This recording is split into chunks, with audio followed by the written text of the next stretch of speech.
Hello fellow Sexperts, my name is Leah and I'm the founder of the Sexperts Business Community. Am I gonna become one of those people that films shit in their car? I don't know, but I have a nice view and I'm waiting for a phone call before I take off.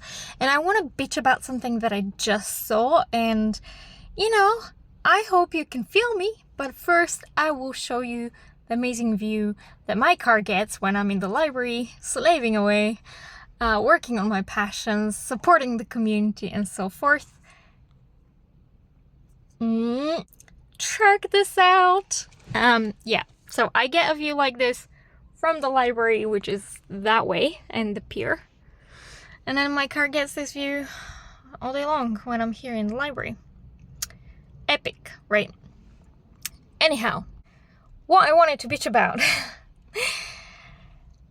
Maybe you can relate. I hope you do relate.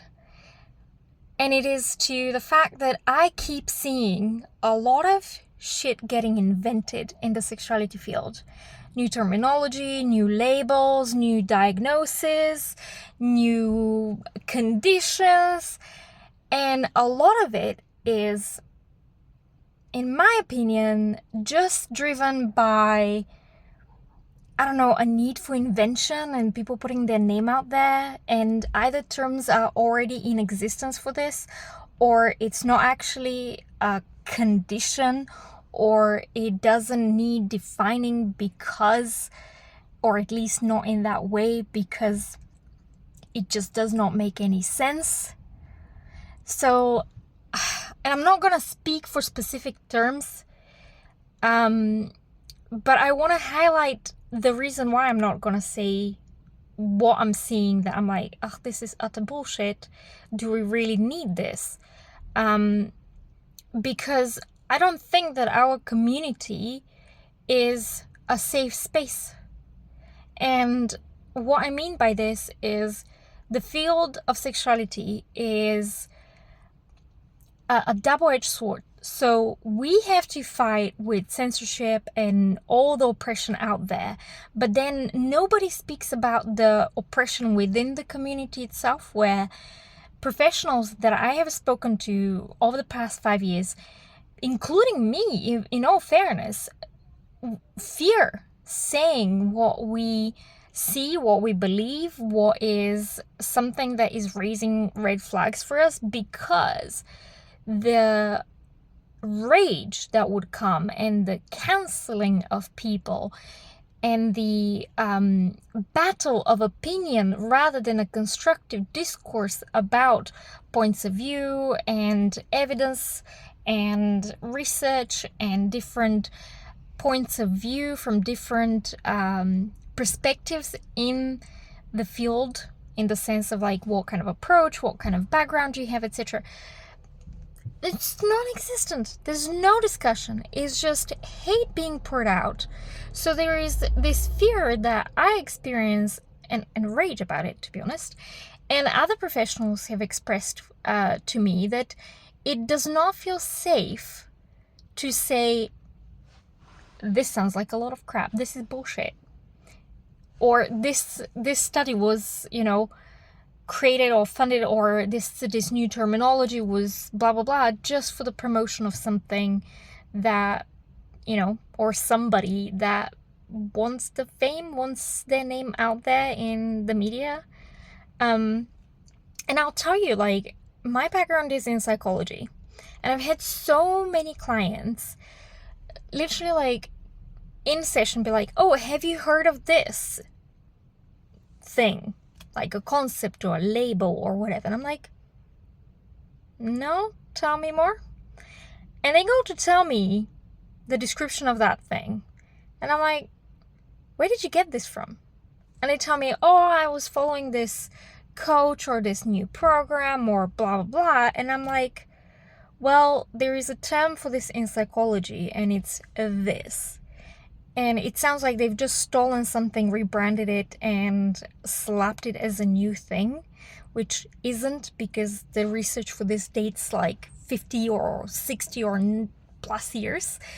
And I'm just like, oh, so like a lot of what is happening in certain fields, because I'm not necessarily saying the sexuality field, but also like the coaching, the life coaching field, is this continuous reinvention of things that already exists and the new labeling of it, or mislabeling, or like just continuous invention of shit.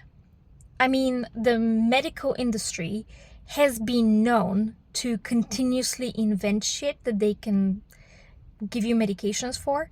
If you look back at the Diagnostic and Statistical Manual of Mental Disorders, you're gonna see the amount of stuff that has changed. And if you look at the criticisms towards the DSM-5, the latest, I think, still edition of the Diagnostic and Statistical Manual of Mental Disorders, there's heaps that they have stretched everything so far that anyone with any kind of discomfort about something can be diagnosed and labeled. And from that, therefore, treated and medicated. And who makes money out of this? I don't know. Do you know? But my point is, I am seeing a lot of crap that genuinely, I don't think it needs to be given any air or existence. And I'm not going to say which ones, because people jump on hating if it doesn't align with their vision.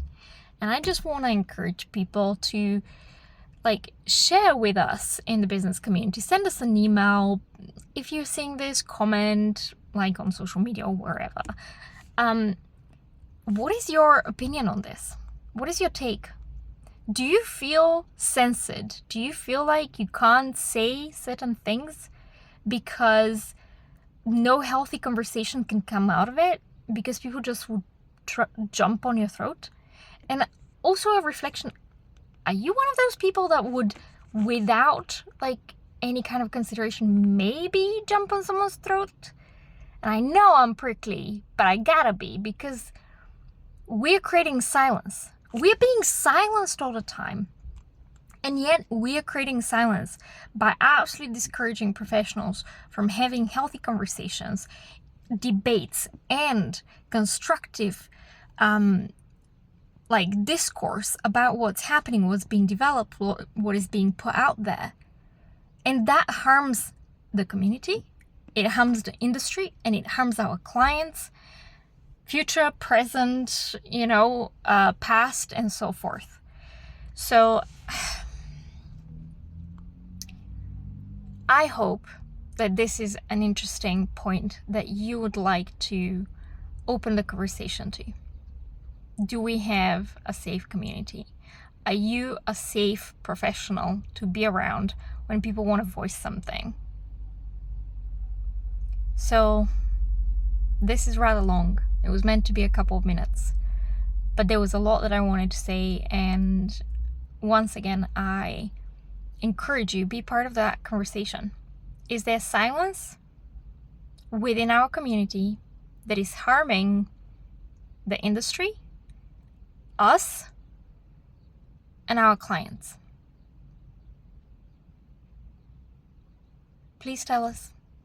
Email us, comment, start a conversation. And I will see you at our events and in the community and online. You take care in the meantime. Bye-bye.